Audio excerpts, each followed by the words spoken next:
Europe 1. Le journal de 7h sur Europe 1, Christophe Lamar. Bonjour Christophe. Bonjour Dimitri, bonjour à tous. Après la tristesse et le désarroi, la colère envers et contre tous à Vendin-le-Veil dans le Pas-de-Calais. Un mois après le suicide de l'INSEE, la situation s'est considérablement tendue entre parents d'élèves et enseignants.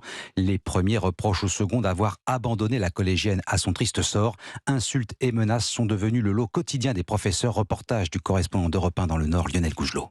Depuis quelques jours, Béatrice Béral du SGEN CFDT recueille des témoignages édifiants de ses collègues de Vendin-le-Vieil. Des menaces et des intimidations aux portes de l'établissement, une enseignante coincée contre sa voiture par un autre véhicule, ou encore une autre à qui un inconnu a simulé un geste d'égorgement. Ce sont les réseaux sociaux qui enveniment les choses. Il y a une telle tension, il y a un tel stress, tout est en train d'être monté en épingle que tout le monde vit ça très mal. Des enseignants et des personnels jugés coupables d'avoir abandonné l'INSEE à sa détresse, selon Rémi Lopinet, autre référent du syndicat. On les accuse de ne pas avoir fait quoi que ce soit, alors que des actions ont été menées. Et en plus, le fait de se sentir accusé de rien avoir fait, ils peuvent se sentir en danger. Des menaces qui pourraient justifier un droit de retrait de ces enseignants. Pour moi, la collègue qui se fait acculer par une voiture ou une autre à qui on fait le signe de mort par la tête, il y a un danger grave et imminent, donc c'est-à-dire un droit de retrait. Et il faut absolument mettre en place des choses pour que les personnels aillent mieux. Des personnels qui souhaitent maintenant que le ministre de l'Éducation nationale vienne sur place pour témoigner de sa solidarité. Un reportage de Lionel Gougelot, correspondant d'Europe 1 dans le Nord. L'Académie de Lille a porté plainte et obtenu un renforcement de la sécurité autour de l'établissement. À Paris, la maman de l'INSEE a dit son soulagement après son entretien avec Brigitte Macron. J'ai l'impression d'avoir été écoutée et soutenue, a-t-elle expliqué à sa sortie de l'Élysée. Alerte enlèvement déclenchée dans le Nord après la disparition de Malek, une fillette âgée de 8 ans. Son père pourrait l'avoir kidnappée. Il est également soupçonné d'avoir tué son épouse, retrouvée morte au domicile du couple. Vous écoutez Europe 1 matin, il est 7h03. Nom de code, opération Colbert. C'est le nom d'une vaste opération visant le trafic de cigarettes en France. Campagne lancée le 31 mai et supervisée par Bercy. 300 points de contrôle sur tout le territoire. Opération menée par les douanes William Molinier. Il s'agit de démanteler les réseaux de contrebande au moment où la France est devenue la plaque tournante du trafic de cigarettes en Europe. L'année dernière, les douaniers ont saisi près de 650 tonnes de tabac illégal, une hausse de près de 60% en un an. Selon un document du renseignement douanier qu'Europe 1 s'est procuré, les flux proviennent majoritairement d'Europe de l'Est, Roumanie, Pologne, Hongrie. Les cigarettes contrefaites entrent en France par l'Italie et la Suisse à bord de semi-remorques avant d'être écoulées à travers un trafic dit de fourmis. Et phénomène inquiétant, les forces de l'ordre observent désormais l'implantation d'usines clandestines directement sur le territoire français. La première a été démantelée il y a un an et demi en Seine-et-Marne. 5 suspects, principalement moldaves, ont été interpellés.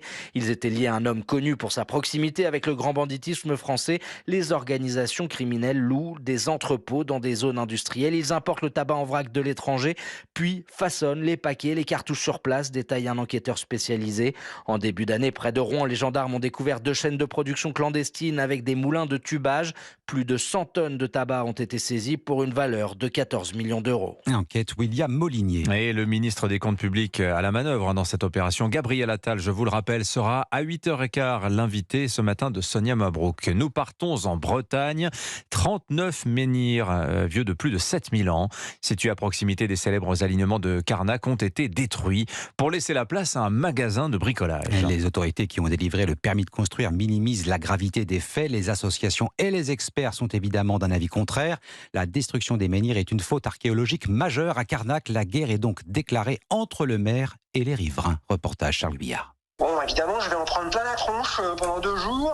C'est un fait, Olivier Lepic est aujourd'hui au cœur de la tempête. Je vais passer pour le vil saccageur. Le tort du maire de Carnac, avoir accordé un permis de construire dans une zone parsemée d'une quarantaine de menhirs, en grande partie enfouis. Tout a été scrupuleusement respecté. Il y a eu une première fouille en 2014 qui a conclu à la faible valeur archéologique. C'est en effet ce qu'a indiqué hier soir la Direction régionale des affaires culturelles, mais ce n'est pas du tout l'avis de plusieurs experts qui estiment au contraire que les menhirs en question constituent un patrimoine unique de par leur ancienneté avant même le néolithique. En outre, le site figurait dans le dossier présenté à l'UNESCO par la ville de Carnac pour être inscrit au patrimoine mondial de l'humanité. Christian Obels, chercheur au CNRS. Le site était répertorié depuis 2015. Et site petit ou pas, ça a une valeur archéologique. Juste à côté, il y a un site de petits menhirs qui avait été fouillé et ça a donné les plus hautes dates connues actuellement sur la façade atlantique. Et une association bretonne a annoncé avoir déposé plainte contre X pour destruction volontaire aggravée par la circonstance qu'elle porte sur le patrimoine archéologique. logique. Un reportage Charles Guyard, correspondant d'Europe 1 dans l'Ouest. Le baccalauréat, les résultats sont attendus chez nous le 4 juillet. Sachez qu'en Chine aussi,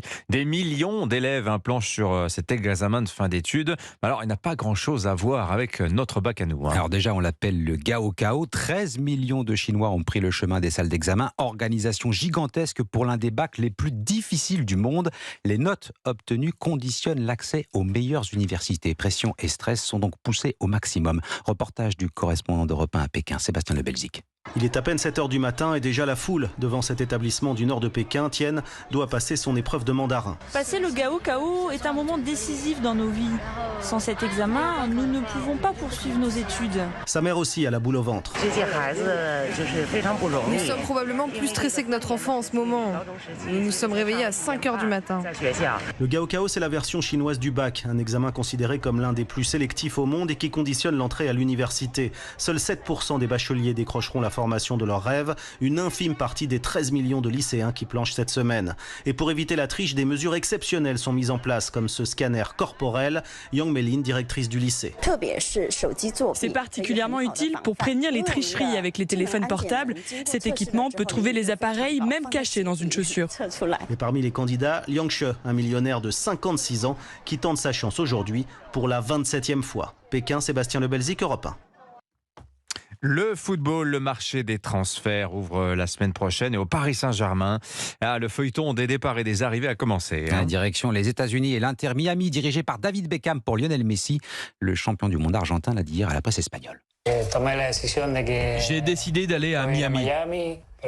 J'ai décidé de poursuivre mon aventure là-bas.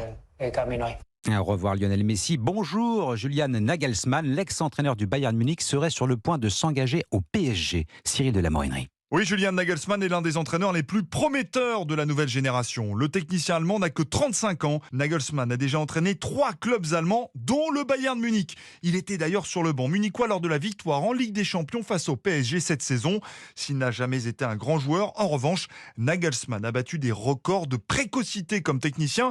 Il est devenu le plus jeune entraîneur du championnat allemand à 28 ans seulement avec Hoffenheim. Il est aussi le plus jeune entraîneur de l'histoire à atteindre les demi-finales de la Ligue des Champions avec Leipzig, un profil qui plaît beaucoup à l'ancien joueur du PSG et consultant Europe 1, Jimmy Algerino. C'est un jeune entraîneur qui a beaucoup de convictions, donc ça c'est très intéressant parce que c'est vrai que ces 2-3 dernières années, l'identité du jeu du Paris Saint-Germain était absente. Car Julian Nagelsmann, comme son mentor et ancien entraîneur du PSG actuellement à Munich, Thomas Tuchel, est un féru de tactique, il aime le jeu offensif.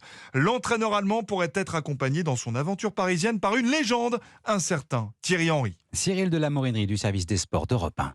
Et ne manquez pas Roland Garros, l'événement tennis est sur Europe 1. Avec qualification pour les demi-finales de Casper Ruud qui affrontera Alexander Zverev demain. Place aujourd'hui aux demi-finales dames.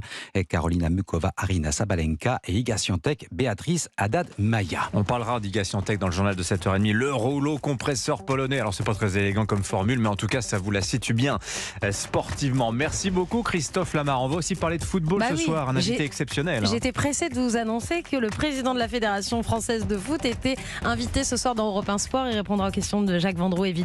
On va parler foot, mais pas que, on va parler tennis. Tous les résultats de la journée en direct de Roland Garros, c'est Europe 1 Sport, 20h, 23h avec Céline Géraud. Voilà votre rendez-vous du jeudi, les décideurs du sport.